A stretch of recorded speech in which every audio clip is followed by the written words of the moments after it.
Precise praise. Make your positive reinforcement strategic. Differentiate between acknowledgement and praise. Whereas positive framing focuses on how you make constructive or critical feedback feel motivating, caring, and purposeful to the recipient, precise praise is about managing positive feedback to maximize its focus, benefit, and credibility. As the examples in the table here suggest, positive tone is important with praise too.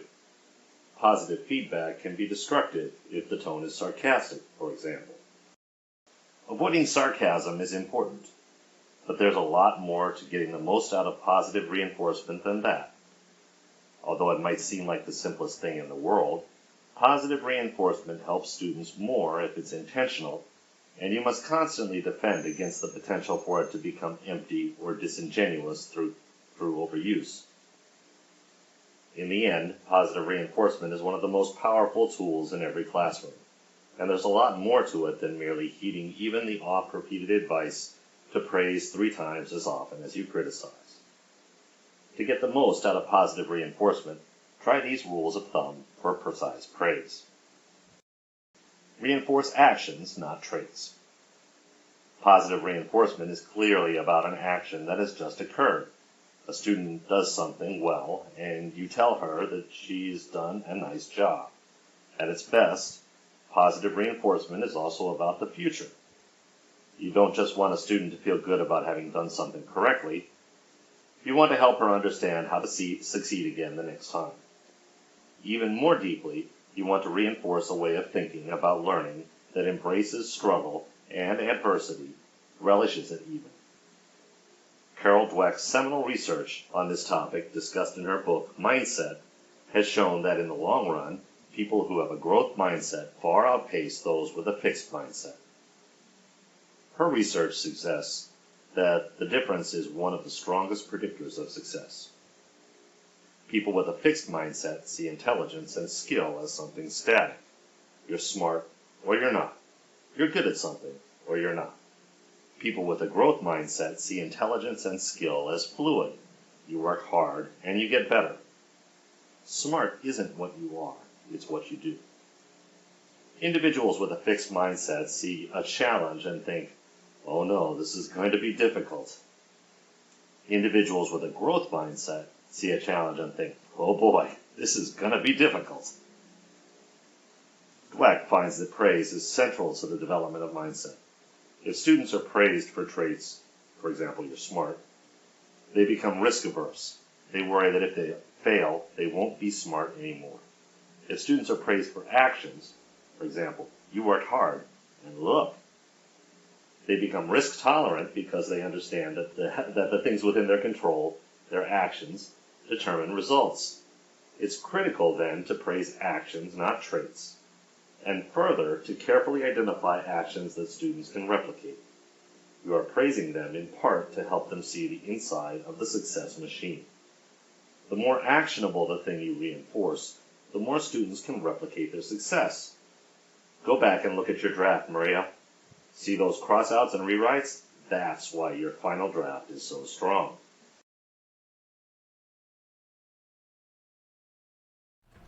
Which table group is ready?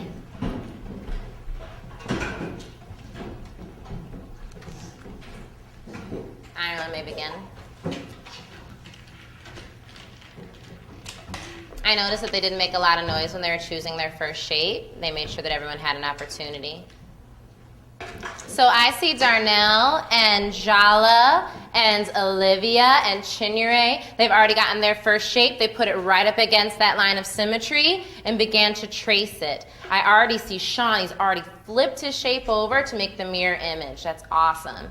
Let's see it, scholars. I want to see at least 4. That means you could do 5, you could do 6, you can do 7, whatever you can fit on that line. Offer objective-aligned praise.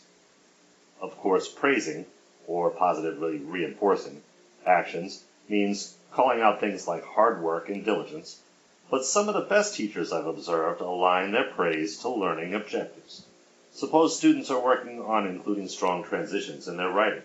As you circulate and observe, you specifically reinforce those who have used transitions or, better, those who have gone back and added to or revised their transitions to make them better. Perhaps you even use a show call in technique number 39 to show off their work. Scholars, look up here. This is Melanie's paper. Look at this paragraph. She included a solid transition, but then she went back and revised it to make it capture the contrast between the paragraphs more clearly. Now her paper really holds together. That's how you do it. Great work, Melanie. Now, not only does Melanie know what was behind her success, not only does she understand that success is determined directly by her own actions, but the rest of the class sees it too.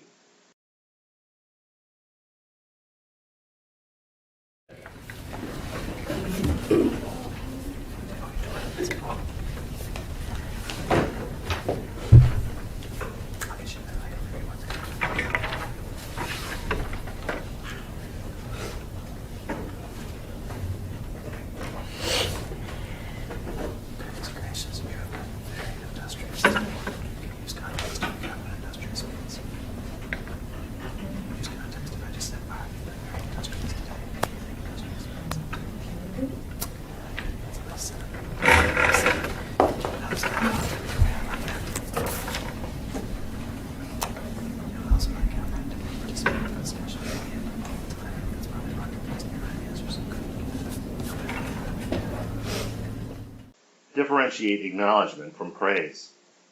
Acknowledgement is what you often use when a student meets your expectation. Praise is what you use when a student exceeds expectations. An acknowledgement merely describes a productive behavior, or perhaps thanks a student for doing it without adding a value judgment and with a modulated tone. Praise adds judgment words like great or fantastic, or the kind of enthusiastic tone which implies that such words might apply. Thanks for being ready, Marcus, is an acknowledgement. Fantastic insight, Marcus, is a praise.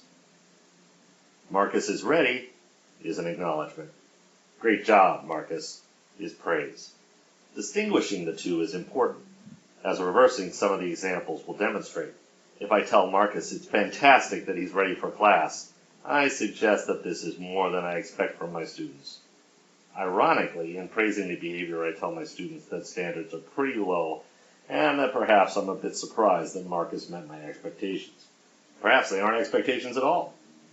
Either way, praising students for merely meeting expectations may reduce the degree to which they do over the long run. It also makes your praise seem cheap. When Marcus writes a powerful response to a piece of literature and you call it fantastic, you will be describing it in a manner on par with how you described coming to class on time, and this may perversely diminish his accomplishment. In the long run, a teacher who continually praises what's expected risks trivializing both the praise and the things she really wishes to label great, eroding the ability to give meaningful verbal rewards and to identify behavior that is truly worthy of notice. In short, save your praise for when it is truly earned, and use acknowledgement freely to reinforce expectations.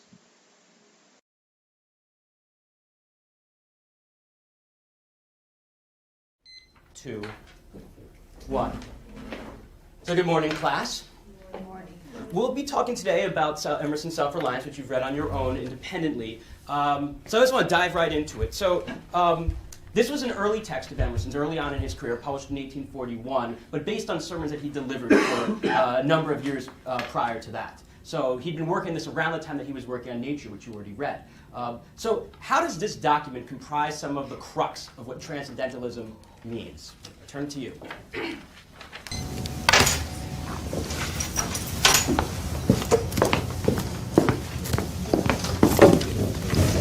Wonderful. Nicely done. That's specifically wonderful because your comments were precise. You had prepared for this text, you had triple-checked the text, and you had your pieces of argumentation ready. That's why you weren't scared by anything that I said today. Kudos. Gladly. A bit of public praise can be powerful. You stop the class to read Shanice's sentence aloud and say to the class, "Now that is how a strong active verb can give muscles to a sentence." People can't replicate it if they don't know about it, so that's one clear benefit to public praise. In addition, the fact that you thought Shanice's work was so good that everybody should hear will make your words memorable to her. But they will stand out more if all praise is in public. Part of what's powerful about the public delivery is that it's a bit unexpected. So it can also be powerful to walk up to Shanice and whisper, "Now that is a strong active verb. It sounds like you wrote this for a college paper." In fact, you capture the greatest benefit by delivering positive reinforcement using an unpredictable variety of settings and volumes. Among the benefits of private praise is that it often sounds especially genuine to the listener because, implicitly, it is private, and therefore only about her, as opposed to public praise, which is also about those who hear it and your desire for them to observe and possibly replicate what the student you're praising has done. The power of pulling Shanice aside as she enters the classroom and saying, "I just wanted to tell you that I graded your exam last night and yours was really outstanding," may be equal to or even greater than your public recognition of her work. When a teacher takes a moment to speak to a student privately, she intimates that what she is going to say to that student is very, very important. And this raises the question, what could be so important? To find that it is a response to your excellent work is both powerful and unexpected for a student.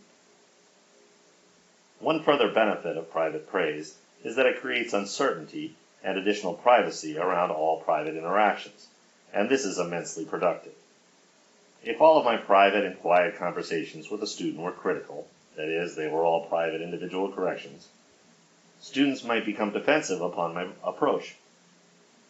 Further, other students might be motivated to eavesdrop, knowing that listening in might provide them with the juicy details of a classmate's misfortune.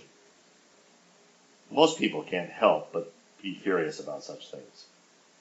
If, however, my approach or leaning down to speak quietly with a student is just as likely to be an example of private individual precise praise, or PIPP as discussed in Chapter 11, then students will consider the approach with balanced equanimity, and their classmates will have no incentive to eavesdrop. Either message is thus heard more openly by the intended recipient and ignored by those for whom it's not intended. That said, there are also benefits to loud praise and praise that's semi-private, that is, deliberately intended to be overheard by others. Praise always walks the line between the benefits of allowing others to overhear what's praiseworthy and thus encouraging them to seek to emulate it, and the benefit of genuine sincerity of it just being about the recipient. In terms of how to balance these benefits, my sense is that both are more powerful if they aren't entirely predictable, and that although socializing and influencing others through praise are beneficial, they're less critical than the long-term benefit of maintaining the credibility and genuineness of praise. I would skew toward privacy a bit more for the most substantive feedback.